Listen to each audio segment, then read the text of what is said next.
CSPC 2019 interview series at the Canadian Science Policy Conference. I'm joined today by Franquin and Sam Garnet. Welcome. Thank you. So you two are the co-presidents of the Science and Policy Exchange for this year. Congratulations. Thanks. What does this year's SPE team look like, and what are some of your current projects? So this year's SPE team is composed, I think, mostly of new students, a lot of new engagement of students. So we're very happy with this. A couple of different universities, diverse fields, so really diverse team. Should be a great year for SPE. Currently we're working on several projects for next year. We have a bunch of events coming up. So one is going to be SPE Cafe, which is our format of casual discussions with early career researchers. This one will be on harassment in academia, hopefully sexual harassment, psychological harassment, and the policies that we could put into place in academic milieu to improve this.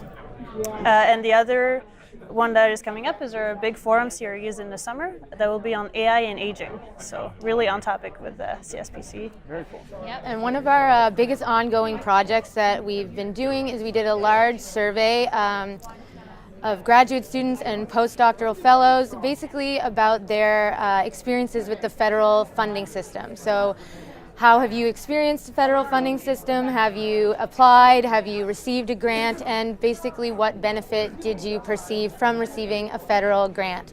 So we have a lot of really interesting data there. We got 1,100 students and postdocs to answer our survey. Yeah, and we've analyzed the data in a few different ways, by gender, by citizenship status, and looking at Indigenous perspectives. So we have a lot of really interesting data, and we're making reports now and trying to get that out to some other stakeholders. Very cool, very interesting. So I know that you are both in your later years of your graduate study. What skills do you think that the SPE have given you that are kind of preparing you for your future careers? So I think one is building a network that's outside of academia and with policymakers and people who are interested in science policy, giving us the language to speak about science policy and to speak about our science to people who aren't necessarily researchers themselves. That would be a big one for me. Yeah, I think we had a lot of, I think we developed a lot of leadership skills in the field of science policy, but in general also, because it's very different leadership from the academic leadership, because SPE has a reputation to bring their own chair to the table, so we have to really find our ways through things and as students. So I think this is one of the big ones. Communication with different stakeholders, leadership, all of this. Very cool. That's what I would say. And I know that you both recently participated in the Science Policy 101 workshop. How do you think that went? How was that? I think it went great. So our portion of the workshop was a science advice portion.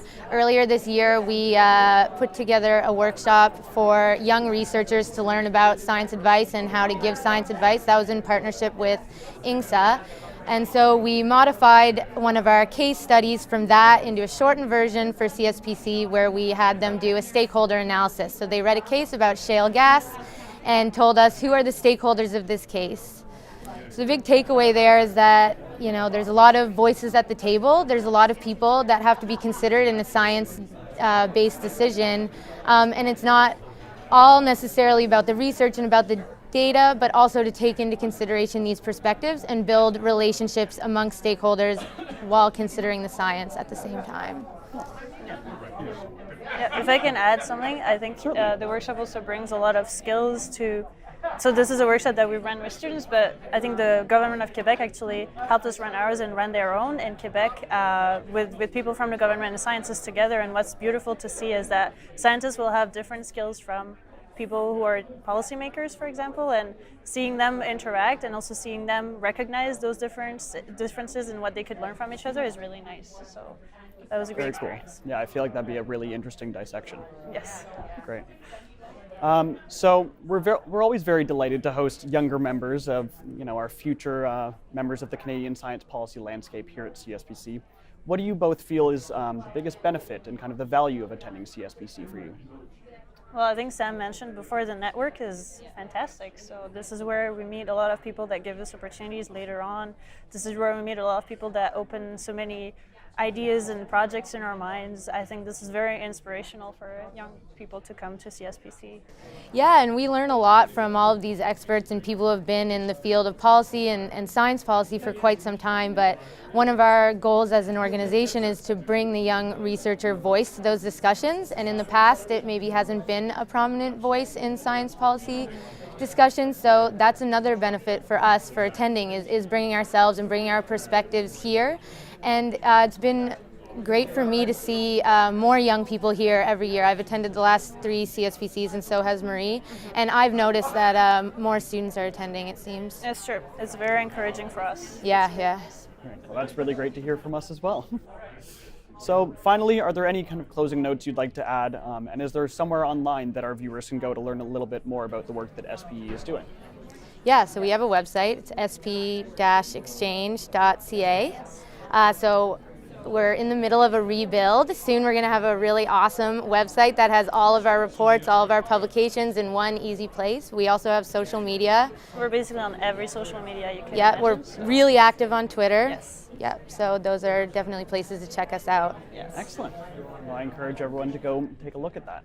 Well, thank you very much for joining me today, and I hope you enjoy the rest of the conference.